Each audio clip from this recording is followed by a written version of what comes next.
देखिए question number 30 को देखिए। क्वेश्चन नंबर 30 में लिखा हुआ है, सबसे पहले ऊपर हेडिंग डालते हैं कंप्यूटेशन ऑफ टैक्सेबल इनकम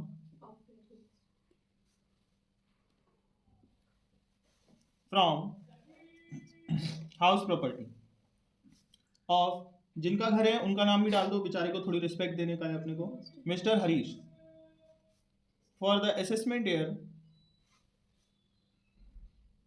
2024-25। ठीक है, पर्टिकुलर्स और अमाउंट के दो कॉलम बना लो, एक अमाउंट अंदर लिखो फर्स्ट हाउस का, फिर फाइनली अमाउंट बाहर लिखो, दो हाउस हैं इसलिए। फर्स्ट हाउस की बात करें, हमारी फर्स्ट हाउस जो कि सेल्फ ऑक्युपाइड है, फर्स्ट हाउस क्या है, यूज फॉर सेल्फ रेसिडेंस।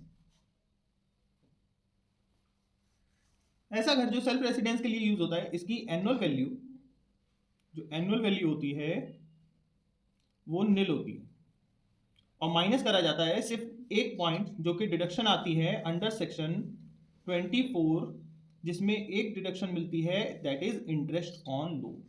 और इंटरेस्ट ऑन लोन का मैं बार बार रूल बता रहा हूं, अगर कंस्ट्रक्शन के लिए लिया है तो मैक्सिमम लिमिट 2 लाख रहेगी, अगर रिपेयर के लिए लिया है तो मैक्सिमम लिमिट 30,000 रहेगी। ठीक है, इंटरेस्ट ऑन लोन कंस्ट्रक्शन के लिए लिया है लेकिन दे ही 30,000 रुपए रखा है, तो ये 30,000 रुपीज यहाँ आ जाएगा और यहाँ पे आ जाएगा loss from first house, loss from first house, that is 30,000 rupees का लॉस आएगा। इस लॉस को हम बाहर लिख लेंगे। ये हमारी फर्स्ट हाउस की कैलकुलेशन कंप्लीट हो गई। अब सेकंड हाउस की बात करेंगे। सेकंड हाउस जिसमें सारी चीजें दे रखी हैं और लेट आउट है। सेकंड हाउस का यूज कैसे हो रहा है, इसका यूज हो रहा था सेल्फ रेसिडेंस के लिए, सेकंड हाउस है हमारा लेट आउट। लेट आउट मतलब किराए के लिए है। इसको कंपेयर करेंगे तो सबसे पहले हम निकालेंगे एक्सपेक्टेड रेंट। एक्सपेक्टेड रेंट तभी निकलता है जब हमारे पास स्टैंडर्ड रेंट दे रखा होता है। एक्सपेक्टेड रेंट की बात करें तो यहाँ पे आएगा highest of municipal value, highest of municipal value और fair rent but not exceed standard rent. तो यहाँ पे अगर मैं कंपेयर करूं, म्युनिसिपल वैल्यू क्वेश्चन में दे रखी है 60,000 रुपीज, फेयर रेंट दे रखा है 90,000 रुपीज और स्टैंडर्ड रेंट दे रखा है 65,000 रुपीज। म्युनिसिपल वैल्यू और फेयर रेंट में कंपेयर करने पर तो फेयर रेंट बड़ा है, लेकिन स्टैंडर्ड रेंट से कंपेयर करते समय हमें छोटी वैल्यू देखनी है, तो एक्सपेक्टेड रेंट यहाँ पर क्वेश्चन में आ रहा है 65,000 रुपीज का। ये हमारा एक्सपेक्टेड रेंट आ गया। दूसरा पॉइंट होता है एक्चुअल रेंट। एक्चुअल रेंट वो होता है जो एक्चुअल में हमें उस प्रॉपर्टी को लेट आउट करने पर मिलता है, जो कि रेंट रिसीव होता है। एक्चुअल रेंट है यहाँ पे 1,20,000 रुपीज जी। इसके बाद हम क्या करते हैं, ग्रॉस एनुअल वैल्यू निकालते हैं। ग्रॉस एनुअल वैल्यू हमारी आती है इन दोनों में जिसकी वैल्यू हाईएस्ट होती है। तो हाईएस्ट दोनों में 65,000 और 1,20,000 में हाईएस्ट वैल्यू 1,20,000 रुपीज है।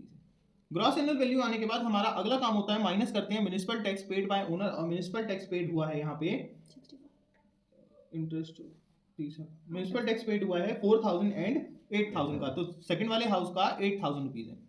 म्युनिसिपल टैक्स माइनस करते ही हमारी अगला पॉइंट आ जाता है जिसको हम एनुअल वैल्यू बोलते हैं, ये 1,12,000 रुपीज आ जाएगा। एनुअल वैल्यू आने के बाद हम डिडक्शन देते हैं अंडर सेक्शन 24, जिसमें 2 डिडक्शन देते हैं। डिडक्शन अंडर सेक्शन 24, जिसमें पहली डिडक्शन होती है स्टैंडर्ड डिडक्शन, जो कि एनुअल वैल्यू का 30% होती है, यानी कि 1,12,000 इंटू 30/100। तो 1,12,000 का 30% हो गया 33,600, 33,600। दूसरा पॉइंट आएगा हमारा इंटरेस्ट का। इंटरेस्ट यहाँ पर 40,000 का है, पूरा माइनस करेंगे। इंटरेस्ट ऑन लोन 40,000 रुपीज का यहाँ पे माइनस हो जाएगा, यानी कि हमारा हाउस प्रॉपर्टी में सेकंड वाले हाउस में 33,600 का स्टैंडर्ड डिडक्शन और 40,000 का इंटरेस्ट ऑन लोन, टोटल मिलाकर 73,600 रुपीज हमारे माइनस हो गए। तो बचे कितने, 400 और 9 3 12, यहाँ पे हो गए 82,000, सॉरी 8 आएगा यहाँ पे 82,000 और 4 83, ठीक है सॉरी 3 8, यहाँ पे 38,400 रुपीज आएगा। ये आ गई इनकम सेकंड हाउस की। इसको माइनस करें 1,12,000 को 73,600 से, तो 38,400 की इनकम आ गई। ये इनकम बाहर लिख लेंगे 38,400। अब यहाँ पे हमारे पास 30,000 रुपए का लॉस था और 38,400 की इनकम थी, तो डिफरेंस में हमारी इनकम आ जाएगी 8,400। हाउस प्रॉपर्टी का एक बेनिफिट है, हाउस